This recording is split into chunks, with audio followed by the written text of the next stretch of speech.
ഇന്നൊരു തട്ടിക്കൂട്ട് fried rice ആയാലോ. കുറച്ച് ഓയിൽ ഒഴിച്ച് ഗാർലിക് ഇടുന്നുണ്ട്. അതിലേക്ക് ഒരു പിടി ബീൻസ്, ഒരു പിടി ക്യാരറ്റ്, ഒരു പിടി ക്യാബേജ് എല്ലാം കൂടി ഇട്ട് നല്ലോണം സോട്ട് ചെയ്തെടുക്കുന്നുണ്ട്. പിന്നെ ഒരു മാഗി ക്യൂബ്, ഒരു ക്യൂബ് വെജിറ്റബിൾസിലും ഒരു ക്യൂബ് റൈസിലും. ഇതിട്ട് കഴിഞ്ഞാൽ പിന്നെ സോൾട്ട് ആഡ് ചെയ്യണ്ട. ഞാൻ സോൾട്ട് ഇട്ട്, പക്ഷെ അത് ഭയങ്കര ഒരുപാട് കൂടിപ്പോയി. പിന്നെ ഒരു അതും ചെറുതായിട്ട് കട്ട് ചെയ്തിട്ട് ക്യാപ്സിക്കം ലാസ്റ്റ് ഇട്ടാൽ മതി. കാരണം കുക്കിംഗ് ടൈം ഏറ്റവും കുറവ് ക്യാപ്സിക്കത്തിനാണ്. പിന്നെ ഞാൻ പറയും സോൾട്ട്, ഇത് എടുത്ത് പറയാൻ സോൾട്ട് ആഡ് ചെയ്യണ്ട, ഓൾറെഡി അതിൽ സോൾട്ട് ഉണ്ട്. ഞാൻ പറഞ്ഞെല്ലാം ഓരോ പിടി ആ കണക്കെങ്കിലും. പിന്നെ ഒരു സവോള, ശരിക്കും സവോള ഗാർലിക് ഇട്ട് കഴിഞ്ഞ ശേഷമാണ് ഇടേണ്ടത്. ഞാനത് എപ്പോഴും മറക്കും. പിന്നെ ഒരു എഗ്ഗ് സ്ക്രാമ്പിൾ ചെയ്തിടുന്നുണ്ട്. 1-2 എഗ്ഗ് ആഡ് ചെയ്യാം. ശരിക്കും ഇതിന് ഒരു എഗ്ഗ് മതി. നല്ലോണം മിക്സ് ചെയ്യാം, ഒരുപാട് അത് മുരിഞ്ഞു പോകാൻ നിൽക്കരുത്. പിന്നെ ഒരു ടൊമാറ്റോ, തക്കാളിയും ചെറുതായി കട്ട് ചെയ്തിട്ട് അതും ഇതിൻ്റെ ഒപ്പം ആഡ് ചെയ്യുന്നുണ്ട്.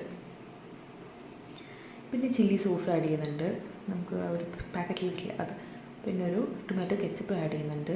മറ്റേ സോയ സോസ് ഉണ്ടെങ്കിൽ ആഡ് ചെയ്തിട്ടുണ്ട്, ഇതിൽ ഉണ്ടായില്ല, അതുകൊണ്ട് ഞാൻ ആഡ് ചെയ്തിട്ടില്ല. പിന്നെ ഇത് നമുക്ക് റേഷൻ അരി ഇല്ലേ, റേഷൻ അരിയിൽ നിന്ന് കിട്ടുന്ന അരി, അതാണ് കേട്ടോ പച്ചരി. അത് കുക്കറിൽ ഒരു വിസിൽ വെച്ച് കഴിഞ്ഞാൽ ഓൾമോസ്റ്റ് നല്ല കുക്കായി കിട്ടും, ഒട്ടിപ്പിടിക്കില്ല. കുറച്ച്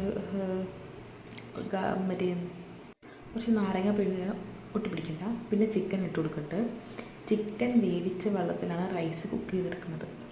ചിക്കൻ വേവിച്ചതിൽ പെപ്പർ പൗഡർ ഇടുന്നുണ്ട്, ഗാർലിക്, ഒരു മുളക്, കുറച്ച് ഇഞ്ചി എല്ലാം കൂടി ഇട്ടിട്ടാണ് ചിക്കൻ ഒന്ന് കുക്ക് ചെയ്തെടുക്കുന്നത്.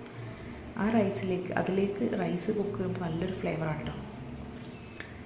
എന്നിട്ട് ഇത് രണ്ടും കൂടെ മിക്സ് ആക്കിയാൽ നമ്മുടെ തട്ടിക്കൂട്ട് ഫ്രൈഡ് റൈസ് റെഡി. പെട്ടെന്ന് ഉണ്ടാക്കാൻ പറ്റും. ഏറ്റവും പണിയെന്ന് പറയുന്നത് കട്ടിങ്ങിലാണ്.